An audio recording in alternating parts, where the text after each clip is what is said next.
अस्सलाम वालेकुम। प्रोग्राम सियासी जायचा में खुशामदीद। मैं हूं शफकत अली और हमारे साथ मौजूद है एस्ट्रोलॉजर मलक महबूब साहब। आज की इस वीडियो में बात करेंगे पाकिस्तान तहरीक इंसाफ की सियासी हिकमत अमली पे दर पे नाकामियां हो रही हैं। अदालती महाज से भी, सियासी महाज से भी, पार्लिमानी महाज से भी। और खान साहब की रिहाई भी फिलहाल नजर नहीं आ रही। और मखसूस नशिस्तें, कल सुप्रीम कोर्ट ऑफ पाकिस्तान ने उस पर फैसला दिया। और मलक साहब ने तो गालबन आज से 6-7 महीने पहले जब ये फैसला आया तो उसी वक्त बता दिया था कि मखसूस नशिस्तें तहरीक इंसाफ के हक में, फैसला तो होगा लेकिन ये नशिस्तें नहीं मिलेंगी। और बिल्कुल वही हुआ। पहला फैसला तहरीक इंसाफ के हक में हुआ लेकिन अमल दरामद ना हुआ। और अब उनसे नशिस्तें लेकर हुकूमती इत्तेहाद को दे दी गई हैं। और हुकूमती इत्तेहाद अब 2/3 मेजोरिटी में आ चुका है। 27वीं आईनी तरमीम की भी बातें चल रही हैं। 27वीं आईनी तरमीम किस तरह की होगी, कब आएगी?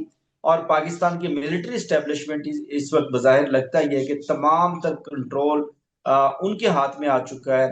और तहरीक इंसाफ की जो पोजीशन अक्टूबर में थी उससे काफी ज्यादा डाउन हो चुकी है।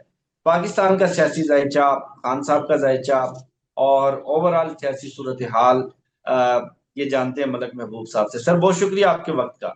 माय प्लेजर शफकत भाई। उस टाइम पे जब मुझे ये अच्छी तरह से याद है, ये 6-7 महीने पहले की बात नहीं है, लास्ट जून या जुलाई की बात है जब ये केस चल रहे थे। और ये मेरी प्रिडिक्शन थी। अब मसला ये हमने इतने भी लॉक कर दिए हैं कि अगर मैं आपको याद भी कराऊं ना मुझे याद होगा और ना ही आपको याद होगा। लेकिन हमारे रेगुलर व्यूअर्स को ये बातें याद होंगी। कुछ कम ही होंगे जो हमारे रेगुलर व्यूअर्स होंगे, बाकी तो सारे मतलब समझें कि वो मिर्च मसाले डालने आते हैं यहाँ पे। खैर है, वो उनका मसला नहीं है, उनके पास जितनी जहानत है वो उतनी बात करेंगे, नो प्रॉब्लम।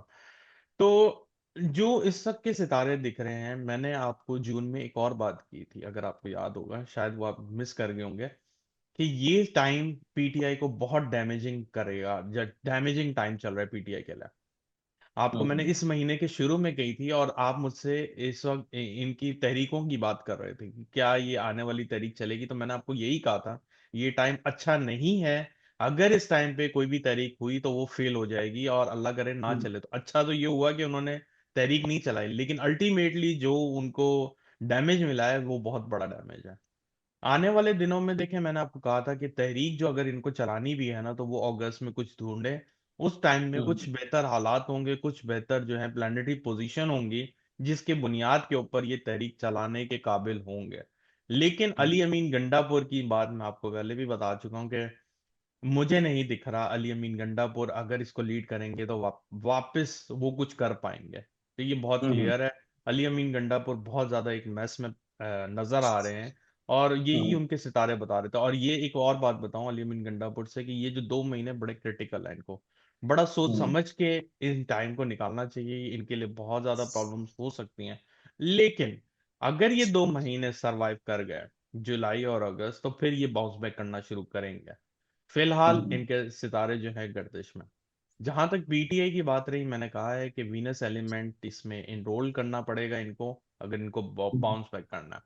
तो वीनस एलिमेंट इनरोल इस तरह से किया जाता है कि खवातीन को अपर क़यादत में किसी को लेकर आएंगे तो मामलात बेहतर होंगे, चाहे इनकी बहन हो चाहे कोई और खातून हो। लेकिन एलिमेंट ये एक्टिवेट होगा तो पीटीआई डेफिनेटली बहुत अच्छा बाउंस बैक करेगी। और ये जो इन्होंने खो दिया इस टाइम पे अपना एक इमेज है, या अपना ग्राउंड अगर इन्होंने लूज कर दिया, तो मुझे लगता है ये बाउंस बैक के लिए बेस्ट टाइम है इनके लिए, कि खवातीन को हम्म। लेकर आए।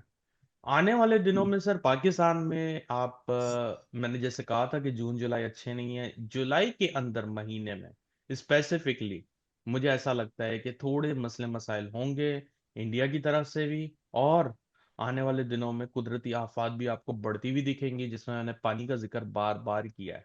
पानी से हम्म। रिलेटेड पाकिस्तान को बहुत मसले होंगे।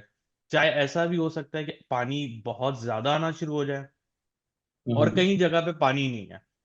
तो ऐसी हम्म। सिचुएशन डिपेंडिंग करती है आपके हर इलाके के, कौन से इलाके में क्या प्लानिटरी कॉम्बिनेशन है, क्या असरात पड़ रहे हैं, उसके हिसाब से जो है आप कह सकते हैं कि पानी के मामलात होंगे।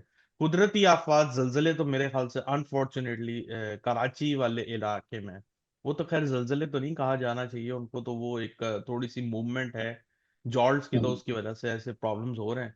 लेकिन ये एक एक जो है खतरे की घंटी है।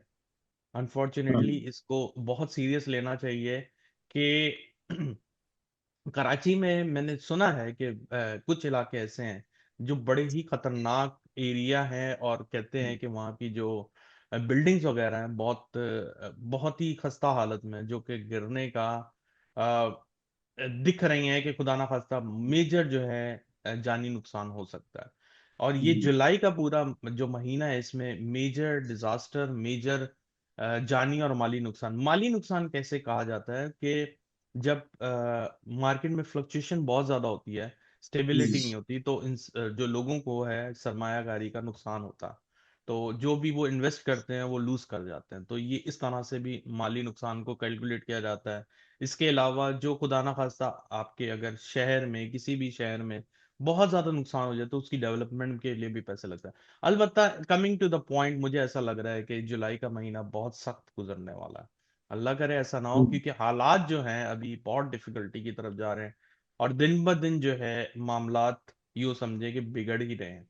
और जहां तक आपने हम्म। हमारी स्टैब्लिशमेंट का जिक्र किया, मेरे ख्याल से मैंने बड़ी क्लियर अल्फाजों में 2-3 व्लॉग पहले बता हम्म। दिया था कि अभी इनका सितारा अरूज पे है।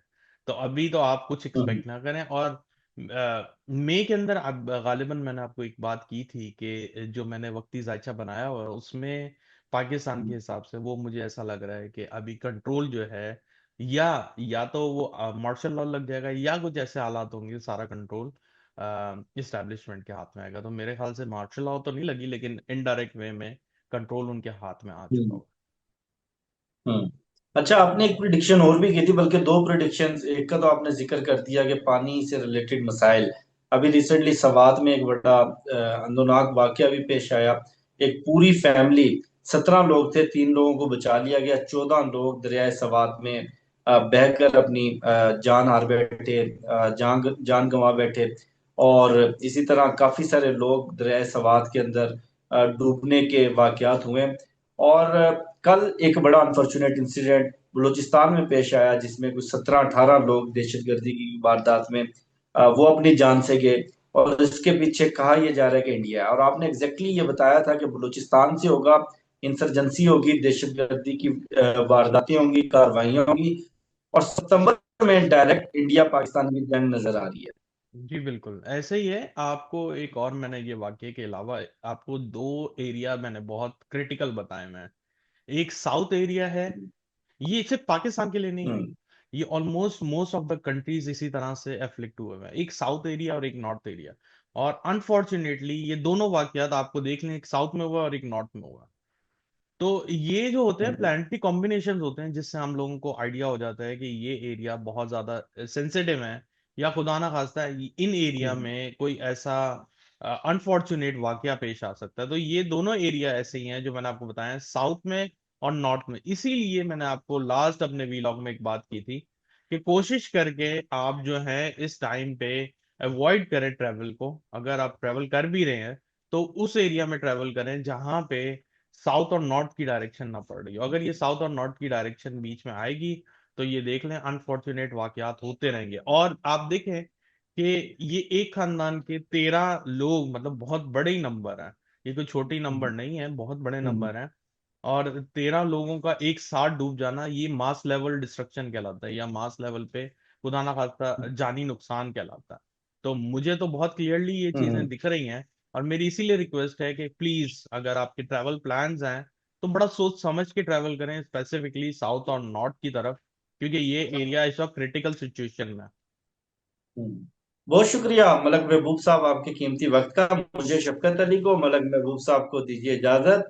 वीडियो के हवाले से फीडबैक जरूर दीजिएगा। अपना बहुत ख्याल रखिएगा। इंशाल्लाह आपसे होती है नेक्स्ट वीडियो मुलाकात। अल्लाह हाफिज।